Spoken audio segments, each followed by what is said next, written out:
When you grow old and are left alone, do these things. Have you ever paused to think about what it truly means to age with grace and purpose? Not just growing older, but truly living, even when the world around you begins to change? What happens when the people you once held closest, the ones you built your life around, slowly drift away, caught up in their own responsibilities? This isn't just a story about aging. It's about what happens when you wake up one morning and realize that the home once filled with laughter is now filled with silence. It's about love, loss, and finding the strength to move forward, even when the people you love most seem to have forgotten you. Today you'll meet Jack Thompson, a 62-year-old man who once had everything: a loving wife, devoted children, and a home that never felt empty. But as time passed, life took a turn he never expected. Left alone, in his later years, Jack faced a truth many fear but few dare to confront. But this is not just Jack's story. It's the story of anyone who has ever felt left behind. Stay with me, because what Jack discovers in his journey might just change how you see your own future. And before we dive in, tell me, have you ever felt alone, even when surrounded by people? Let me know in the comments. 1. The reality of aging and loneliness. In ancient China, the philosopher Confucius once said, "At home, respect the elderly; in society, care for the vulnerable." He believed that the measure of a civilization was not in its wealth or power, but in how it treated its elders. Yet today, in a world that moves faster than ever, where families scatter across cities and obligations pull loved ones apart, aging has become a solitary journey for many rents. Elders were the heart of the household, revered for their wisdom and experience, but now, in an era where technology bridges distances yet deepens emotional gaps, many seniors find themselves quietly fading into the background of their own families. Their children grow, their homes empty, and the silence left behind is louder than any conversation ever was. Jack Thompson knows this feeling all too well. He built a life filled with love, raising a family he cherished, only to find himself in the later years of life staring at empty rooms, waiting for a knock on the door that rarely comes. But Jack's story is not just about sorrow. It's about what happens when we are forced to confront our own solitude, and more importantly, how we choose to rise from it. I had spent my whole life planning for retirement, but I never planned for the silence. When I was younger, I imagined these years would be peaceful, a time to rest, reflect, and enjoy the fruits of my labor. I had been careful with my money, built a stable home, and raised 2 wonderful children. I believed that old age would be a reward for years of hard work. But what they don't tell you is that old age can be unbearably quiet. For decades my home was a place of warmth. My wife Sarah would hum as she cooked dinner. My children, Adam and Emily, would burst through the door after school, their voices filling every corner of the house. There was never a moment without life, without sound. Now, the only sound left is the ticking of the grandfather clock in the hallway. Sarah passed away 3 years ago. She fought bravely, but illness is merciless. I held her hand until the end, whispering that I would be fine, that she could rest. But I was lying. I wasn't fine then, and I'm not fine now. After she was gone, Adam and Emily did what any loving children would do. They checked in, visited, made sure I was managing. But life has a way of moving forward, whether we're ready for it or not. Adam had his career, Emily had her children, and their visits became less frequent. Then came the night that broke something inside me. I was sitting in my armchair, staring at the flickering light of the television when the phone rang. It was Adam. "Dad, I was planning to stop by tonight, but work's been crazy. Rain check?" His voice was hurried, distracted. He didn't mean any harm. He had responsibilities, a family of his own. But in that moment, I looked at the empty chair across from me, the chair Sarah used to sit in, and I felt something I hadn't let myself acknowledge before. I was alone. I swallowed the lump in my throat and forced my voice to stay steady. "Of course, son. Take care of yourself." I hung up and sat in the silence, feeling the weight of my own existence press down on me. I had spent years working to build a life for my family, to give them everything they needed, and now, with my work done, I found myself cast aside, no longer needed. The next morning my neighbor John came over. He was around my age, a man who had lived through his own share of losses. He sat down across from me, sipping his coffee in that slow, deliberate way of someone who understood time better than most. "So, it's just you here now, huh?" he asked. His voice was gentle, but his words cut deep. I nodded. Kids are busy. They visit when they can. John sighed. Same here. My wife's still around, but she's always with the grandkids. And the kids, well, they've got their own lives. He leaned back, looking at me with eyes that held too much understanding. You ever wonder what happens if one day you're really alone? His words stayed with me long after he left. What if one day there were no phone calls, no visits, no neighbors stopping by for coffee? What if the loneliness I felt now was only the beginning? That night I lay awake, staring at the ceiling. I knew I couldn't keep going like this. I had spent my whole life giving to others, but now, for the first time, I needed to do something for myself, because loneliness is a slow death. And I wasn't ready to go just yet. Have you ever felt forgotten by the very people you once cared for? Do you believe society does enough for its elders, or have we become invisible in a world that moves too fast? I want to hear your thoughts. Share your experiences in the comments, your struggles, your triumphs, your wisdom. Let's start a conversation about what it truly means to age with dignity. And if this story resonated with you, don't forget to like, share, and subscribe, because no one should have to face the journey of aging alone. 2. Seeking connection and purpose. In the ancient world, the philosopher Aristotle once said, "Man is by nature a social animal." He believed that isolation was unnatural, that true fulfillment comes from connection, from being part of something greater than oneself. But what happens when society itself changes, leaving behind those who once stood at its center? Throughout history, elders were the storytellers, the keepers of wisdom, the pillars of their communities. Families once gathered around them, seeking their guidance. But in today's world, where schedules are packed, where digital connections replace real ones, and where the elderly are often seen as burdens rather than beacons of wisdom, many find themselves slipping into the shadows, unseen and unheard. Jack Thompson knows this reality all too well. Once the provider, the protector, the head of a bustling household, he now finds himself in a quiet home where visits from his children feel more like obligations than reunions. And yet, in his solitude, a question lingers. Does aging mean fading away, or is there still a way to live with purpose? Jack's story is one of rediscovery, a journey to prove that even in the later chapters of life, there are still pages left to be written. Emily stopped by today. I hadn't seen her in weeks. She walked in like a summer breeze, fast, warm, and gone before you had time to enjoy it. Her arms were full of grocery bags, her phone buzzed constantly, and she barely had time to sit. "Dad, I just wanted to check in," she said, placing a casserole in the fridge. "I made this for you, but I have to run. Tom has a soccer game, and I promised I'd be there." I nodded, forcing a smile. "Of course, sweetheart, go on, don't be late." She kissed my cheek, a quick peck like she used to do when she was a little girl. And just like that, she was gone. The door shut behind her, leaving behind the scent of her perfume and the echo of her hurried footsteps. I stood there for a moment, staring at the casserole dish. It wasn't about the food, it was about what wasn't there. Her time, her presence, the laughter that once filled this house. I sat down at the kitchen table, the silence settling around me like a heavy blanket. That's when the realization hit me: this wasn't temporary. This was my new reality. Loneliness wasn't something that would pass, it was something I had to learn to live with. That night I lay awake staring at the ceiling. What if one day no one came at all? What if the phone calls stopped, the visits became even rarer, and I became just a name in a family group chat, a distant thought in the background of my children's busy lives?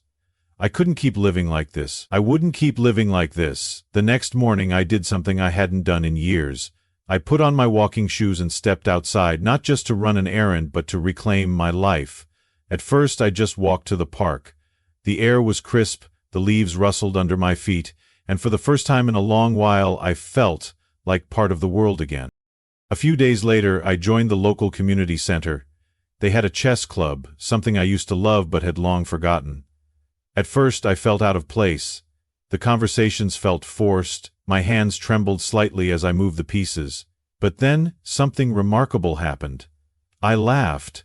Not a small chuckle, not a polite smile, but a real, full-hearted laugh. I can't even remember what the joke was, but for the first time in years I felt alive again. Yet, despite the new friends, the morning walks, and the activities, there was a thought that wouldn't leave me. Who will be there for me when I truly need someone? One night, as I sat alone in my living room, I picked up a framed photo of Sarah. Guilt washed over me like a wave. The idea of seeking companionship again felt like a betrayal to her memory. She was my soulmate, my partner in everything. Could I really open my heart to someone else? But then I remembered something she once told me, during one of her last days. "Promise me, Jack, that you won't let life stop just because I have to leave first." Maybe that was the real lesson. We spend so much time grieving the past that we forget to build a future. Maybe companionship wasn't about replacing the love I had lost, but about choosing to keep living even after loss. So I made a decision. I would not let my days pass in silence. I would not fade away just because society forgets its elders. I would fight for joy, for connection, for purpose, because if there's one thing I've learned, it's this: loneliness is a battle, but it's one we don't have to lose. Have you ever felt like the world was moving on without you? Have you ever wondered how to find meaning again when everything around you changes? I want to hear from you. Share your thoughts in the comments, your struggles, your triumphs, your wisdom. How do you stay connected? How do you fight loneliness? Let's start a conversation, because no one should have to face this journey alone. And if this story spoke to you, don't forget to like, share, and subscribe. Your support helps bring these important conversations to light. 3. Finding new companionship. The Roman philosopher Seneca once wrote, "One of the most beautiful qualities of true friendship is to understand and to be understood." Throughout history, humans have sought companionship not just for survival but for meaning. We are not meant to walk this life alone, yet, as we grow older, many of us do. Society tells us that love and connection are for the young, that deep bonds fade with age. But does the heart ever stop longing for warmth? Does the soul ever outgrow the need for understanding? Jack Thompson had spent years believing that once his wife passed, companionship was no longer meant for him. Love, laughter, and shared experiences had been part of his past, not his future. But what if that wasn't true? What if companionship wasn't about replacing someone you lost, but about finding someone to walk beside you, even if only for a little while? Jack's story isn't about finding love in the way most people expect. It's about discovering that human connection, at any age, can breathe life into even the loneliest heart. It's about learning that sometimes letting go is the hardest but most loving thing we can do. It was John who first planted the idea in my mind. We were sitting on his porch, two old men watching the sun dip below the rooftops. I had just finished telling him about another quiet evening spent alone, and he looked at me with that knowing expression of his. "You ever think about finding someone, Jack?" he asked. I scoffed. "At my age?" John chuckled, shaking his head. "Companionship isn't about replacing the ones we lost. It's about having someone to talk to share a meal with, to remind you that life isn't done with you yet." I didn't respond, but his words stayed with me. That night, as I lay in bed, I thought about what he said. I had convinced myself that my time for new relationships had passed, but was that really true? Was I choosing loneliness? A week later, I met Margaret. It wasn't some grand, romantic moment. She was standing in the park, trying to coax a stubborn squirrel off a bench so she could sit. I couldn't help but laugh. "You do know there are other benches, right?" I said. She turned to me, raising an eyebrow. "And let this little guy win? Not a chance." That was Margaret, stubborn, full of life, and completely unafraid of the world. Over time, we found ourselves gravitating toward each other. Mornings became our time. We'd walk through the park, talking about everything from childhood memories to the aches in our knees. In the afternoons, she'd drag me to the community center, where she somehow convinced me to try ballroom dancing. I stepped on her toes more times than I can count, but she just laughed, calling me a work in progress. For the first time in years, I felt something shift inside me. My days no longer felt empty. The silence in my house didn't weigh as heavily. Margaret had given me something I hadn't even realized I was missing. Companionship, yes, but more than that. She reminded me that joy was still possible, and then, just like that, she was leaving. One evening, she sat across from me at the cafe where we always had coffee. Her hands trembled slightly as she stirred her tea, eyes avoiding mine. I knew something was wrong before she even spoke. "My son's getting married," she finally said. "He wants me to move in with him and his wife." I forced a smile. "That's wonderful news." She nodded, but I could see the hesitation in her eyes. "It is, but I've gotten used to this life, Jack, to you." The words hit harder than I expected. I had gotten used to her, too. I had started to believe, against my better judgment, that she'd always be there. But life doesn't work that way. I reached for her hand, giving it a squeeze. "You need to be with your family. That's where you belong." She swallowed hard, nodding. "I just don't want to leave you alone again." I smiled, though my heart felt heavy. "I won't be alone. You taught me how to live again, and that's not something I'll forget." The night she left, I sat on my porch, watching the sky darken. The loneliness crept in quickly, settling into its familiar place. But something was different, because this time I knew I wouldn't let it consume me. Margaret had given me a gift, a reminder that we are never too old to find connection, to rediscover joy, to open our hearts again. And just because her chapter in my life was ending, didn't mean the story was over. Maybe, just maybe, there was still more ahead. Have you ever struggled with letting someone go? Have you ever found an unexpected connection later in life?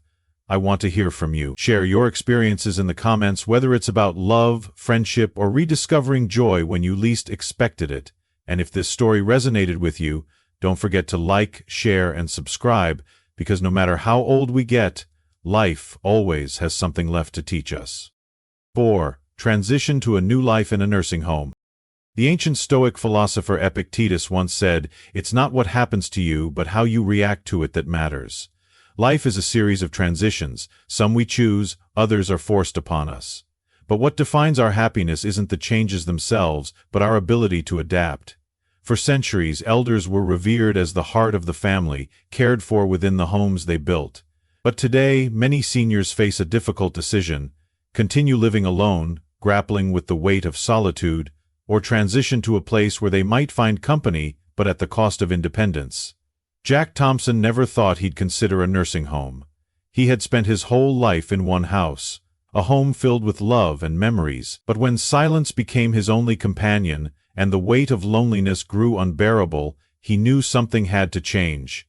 Jack's story isn't just about aging, it's about what happens when you realize that holding on to the past is keeping you from living the present.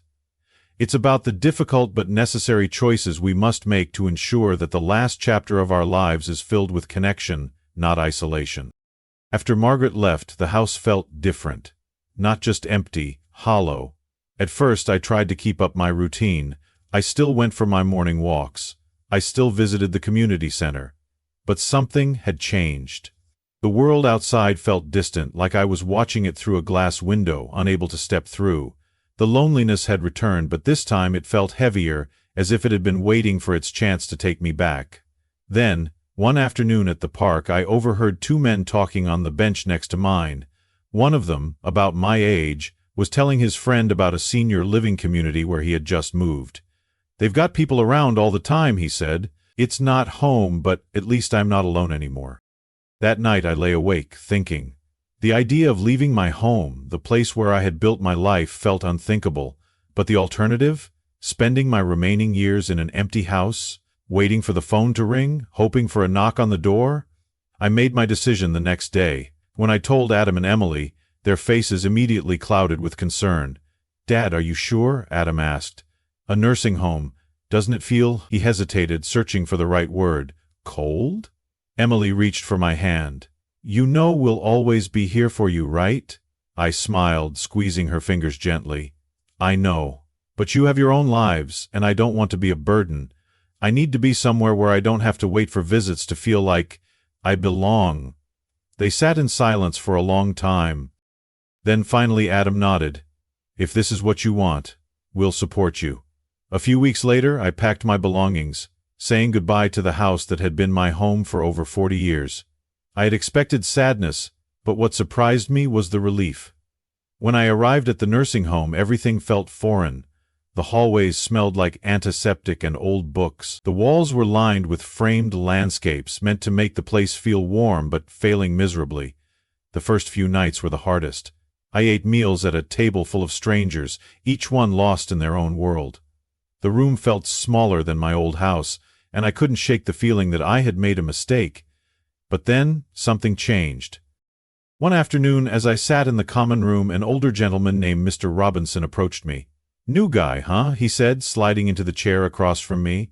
"They'll tell you this place isn't so bad, but I know the truth." I raised an eyebrow. And what's the truth? He grinned. It's actually pretty good once you stop being stubborn. I chuckled, a real laugh, the kind I hadn't felt in weeks. Over the next few days I started talking to people. I met a woman who had once been a jazz singer in New Orleans, a former teacher who had traveled the world, a retired firefighter with a lifetime of stories. Alone, the unfamiliarity faded, the loneliness eased. I realized something important. Home isn't always a place. Sometimes it's the people you surround yourself with, and for the first time in a long time, I didn't feel alone anymore. Have you ever had to make a difficult change in your life, one that you resisted at first but later realized was necessary? I'd love to hear your thoughts. Share your stories in the comments, how you define home as you grow older. And if this story resonated with you, don't forget to like, share, and subscribe, because no one should have to navigate life's changes alone. 5. Grief acceptance and inner strength. The Buddha once said, "Pain is inevitable, but suffering is optional." Grief is a weight we all carry at some point in life. It arrives uninvited, settles in our hearts, and reshapes the world around us. We often believe that time will soften its edges, but the truth is, grief doesn't simply disappear, it transforms, teaching us lessons we never wished to learn. Throughout history, warriors, poets, and philosophers have spoken of loss. The samurai of ancient Japan believed in mono no aware, the awareness of life's fleeting beauty. They accepted that everything, even the strongest bonds, must one day fade. Yet, in acknowledging this impermanence, they found peace. Jack Thompson never expected to lose so much in his later years. First his wife, then his old home, and now, the only friend who had made the nursing home feel less like a waiting room for the end. But what if loss wasn't just about saying goodbye? What if, through grief, we learn the most important lesson of all, that while people leave, the love they give us remains, shaping the way we live the rest of our days? Jack's story is not just about sorrow, it is about finding purpose, even when the heart is broken. I never imagined I'd feel this kind of grief again. The last time I sat in a hospital waiting room, it was for Sarah. I still remember the smell of antiseptic, the quiet beeping of machines, the hushed whispers of nurses who had seen too much death to be shocked by it anymore. And yet here I was again, staring at the same sterile walls, my fingers gripping the arms of my chair. But this time, it wasn't for my wife. It was for Mrs. Robinson. She had been on an outing with her son when the accident happened. A driver ran a red light, and, in an instant, everything changed. The doctor came out, his face a practiced mask of sympathy.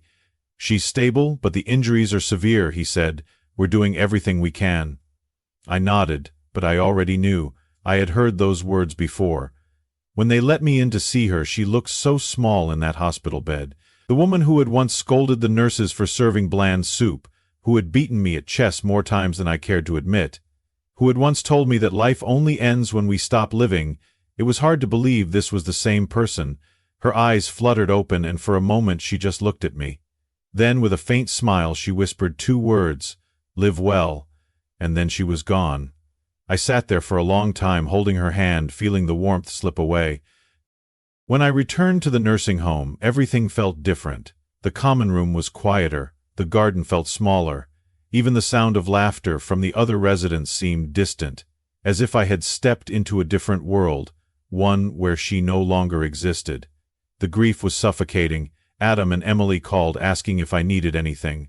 Friends from the home checked in, offering comforting words. But grief is a lonely thing. No matter how many people surround you, the pain is yours alone to bear. For days I went through the motions, eating, nodding at conversations, pretending to read, but inside I felt hollow. Then, one afternoon, I saw him. A new resident had arrived. He sat alone on a bench in the garden, staring at nothing in particular. His shoulders slumped, his hands folded tightly in his lap. I knew that posture. I had worn it myself not so long ago. I walked over, sitting down beside him without a word. We sat in silence, 2 strangers bound by the same unspoken sorrow. After a while I said, "First days are the hardest." He let out a slow breath. "Feels like the last days too." I turned to him, studying his lined face. "You lost someone?"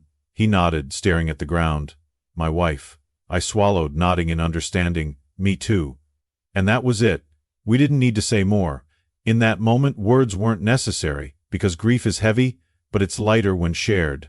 Over the next few weeks, I made it a point to sit with him. We walked together in the mornings. We played cards in the afternoons. Neither of us spoke much about the past, but we didn't have to.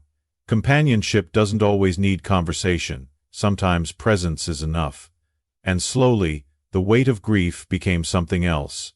It didn't disappear, but it transformed into something softer, something that no longer drowned me. Because if Mrs. Robinson was right about one thing, it was this: I had to live well. Not just for myself, but for the people I had lost. Grief is something we all face at some point in life. But how we carry it, how we move forward without forgetting, is what defines us. Have you ever lost someone who changed your life? How did you find a way to keep moving forward? I want to hear your stories. Share them in the comments below. And if this story spoke to you, don't forget to like, share, and subscribe. Because in grief, in healing, and in life, we are never truly alone. There's something about aging that no one warns you about. It's not just the wrinkles, the aches, or even the quiet passing of time. It's the realization that the world keeps moving forward, even when you feel left behind. We spend our younger years building a life, pouring love into others, and believing that when the time comes that love will return to us in the form of companionship.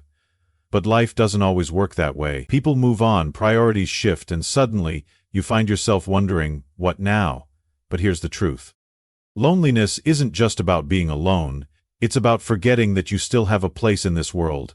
Jack's story is a reminder that even in our later years, we are still capable of growth, of joy, of connection. We just have to be willing to reach for it. So tell me, have you ever felt like the world was moving on without you? How did you find your way back? I'd love to hear your thoughts. Share your experience in the comments below. And if this spoke to you, don't forget to like, share, and subscribe, because no matter our age, our stories deserve to be heard.